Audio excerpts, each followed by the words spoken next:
मेरी माँ घरेलू महिला थी, जबकि मेरे पिता फेरी लगाकर कपड़े बेचा करते थे। मैं जवान हो चुकी थी। मेरे पिता चाहते थे कि कोई सही लड़का मिल जाए तो वह मेरे हाथ पीले कर दे। थोड़ी खोजबीन के बाद उन्हें एक लड़का मिला, जिसका नाम बिमल था, जो उन्हें पसंद आ गया। उनका शहर में खुद का मकान था। बिमल व उसके घर वालों ने जब मुझको देखा तो मैं उन्हें पसंद आ गई। मुझको देखकर बिमल के पिता बिना किसी दहेज के बेटे की शादी करने के लिए तैयार हो गए। फिर सामाजिक रीत रिवाज से मेरा और बिमल का विवाह हो गया। इस शादी से बिमल भले ही खुश था, लेकिन मैं खुश नहीं थी। इसकी वजह यह थी कि मैंने जिस तरह पढ़े लिखे और स्मार्ट पति के सपने सजोए थे, बिमल वैसा बिल्कुल नहीं था। मैं ससुराल में हफ्ते भर रही, पर मैं पति के साथ भावनात्मक रूप से बंध नहीं सकी। हफ्ते बाद मैं मायके आई तो मेरा चेहरा उतरा हुआ था। माँ ने कारण पूछा तो मैं मायूस होकर बोली, माँ, तुम लोगों ने सिर्फ ये देखा कि वे दहेज नहीं मांग रहे, पर यह नहीं देखा कि लड़का कैसा है। सब कुछ तो है उनके पास, तुझे किस चीज की कमी है? तुझे तो पता है कि अभी तेरी 2 बहनें और हैं, हमें उन्हें भी ब्याहना है। माँ ने अपनी मजबूरी जाहिर की तो मैं चुप हो गई। माँ के इस जवाब के बाद मैंने हालात से समझौता कर लिया। मैं ससुराल में पति के साथ रहने लगी। ससुराल का वातावरण कुछ खास नहीं था, बात बात पर रोक टोक होती थी। पति की कमाई भी सीमित थी, जिसके कारण मुझको अपनी इच्छाएं सीने में ही दफन करनी पड़ती थी। वक्त के साथ मैं एक बच्चे की माँ बन गई। परिवार बढ़ा तो खर्चे भी बढ़ गए। जब मुझको लगा कि बिमल की कमाई से घर का खर्च नहीं चल पाएगा तो मैंने पति को शहर जाकर नौकरी या कोई काम करने की सलाह दी। मेरी यह बात बिमल को भी ठीक लगी। बिमल का एक दोस्त था विवेक, वह शहर में एक फैक्ट्री में काम करता था। कहीं काम दिलाने के संबंध में उसने विवेक से बात की। विवेक ने उसे सुझाव दिया कि वह साइकिल मरम्मत का काम शुरू करे, पंक्चर लगाने आज से उसे अच्छी कमाई होने लगेगी। बिमल को दोस्त की सलाह पसंद आ गई। उसने साइकिल मरम्मत की दुकान खोल ली और एक कमरा किराए पर लेकर रहने लगा। बिमल का साइकिल रिपेयरिंग का काम अच्छा चलने लगा, पैसा आने लगा तो बिमल मुझे भी शहर ले आया। शहर आकर मैं खुश थी। शहर आने के बाद मैं बनसवा कर रहने लगी। मैंने घर के पास ही स्थित एक स्कूल में बच्चे का दाखिला करा दिया। बच्चे को स्कूल भेजने व लाने का काम मैं खुद करती थी। रोहन नाम का एक युवक मेरे पति बिमल की दुकान पर अपनी साइकिल रिपेयर कराने आता था। वह एक फैक्ट्री में काम करता था। रोहन की बिमल से दोस्ती हो गई। जरूरत पड़ने पर बिमल रोहन से पैसे भी उधार ले लेता था। कभी कभी दोनों साथ बैठकर शराब भी पी लेते थे। पीने पिलाने का खर्च रोहन ही उठाता था। एक दिन रोहन दुकान पर आया तो बिमल बोला, रोहन, आज मेरे बेटे आर्यन का जन्मदिन है, मेरी तरफ से आज तुम्हारी दावत है। शाम को फैक्ट्री से सीधे घर आ जाना, भूलना मत, ठीक है? मैं जरूर आऊंगा, कहते हुए रोहन फैक्ट्री चला गया। शाम को रोहन गिफ्ट लेकर मेरे घर पहुंच गया। बिमल उसका ही इंतजार कर रहा था। उसने रोहन को गले लगाया, फिर मुझको आवाज दी, माधवी, देखो तो कौन आया है। बेटे का जन्मदिन होने की वजह से मैं पहले से ही सजी धजी थी। पति की आवाज सुनकर मैं आ गई। मैं रोहन की ओर देखकर बोली, मैंने आपको पहचाना नहीं। भाभी जी, जब मैं आपके घर कभी आया ही नहीं तो पहचानेंगे कैसे? मैं बिमल भैया का दोस्त हूँ, नाम है रोहन, वह बोला। मेरी रोहन से यह पहली मुलाकात थी।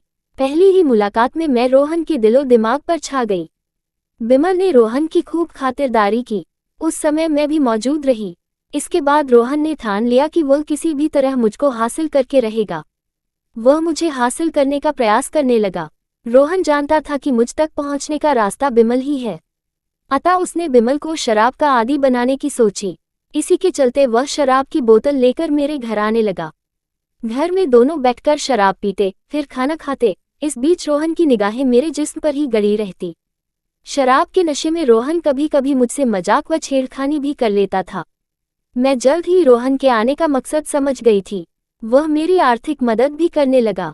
बच्चे की जरूरत का सामान और खाने पीने की चीजें भी लाने लगा। धीरे धीरे रोहन ने अपने एहसानों व लच्छेदार बातों से मेरे दिल में जगह बना ली। अब मैं भी रोहन से खुलकर हंसने बोलने लगी थी। एक दिन मेरा पति बिमल किसी काम से बाहर गया हुआ था और बेटा स्कूल। मैं घर के काम निपटाने के बाद बेटे को स्कूल से लाने की तैयारी कर रही थी, तभी रोहन आ गया।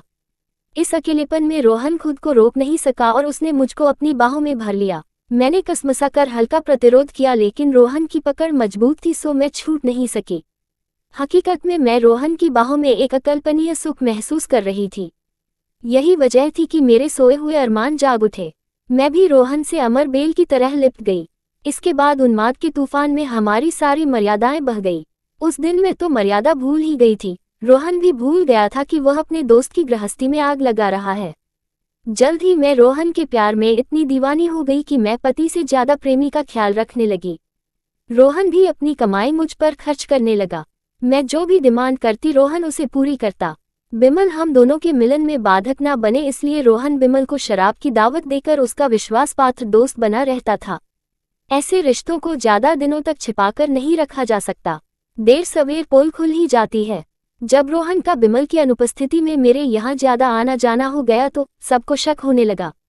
कॉलोनी में हमारे संबंधों को लेकर कानाफूसी शुरू हो गई। किसी तरह बात बिमल के कानों तक भी पहुंच गई।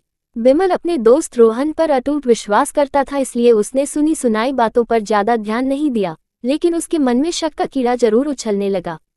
शक के आधार पर एक रोज बिमल ने मुझसे रोहन के बारे में पूछा तो मैं तुनक कर बोली, रोहन तुम्हारा दोस्त है, तुम ही उसे लेकर घर आए थे, वह आता है तो मैं उससे हंस बोल लेती हूँ।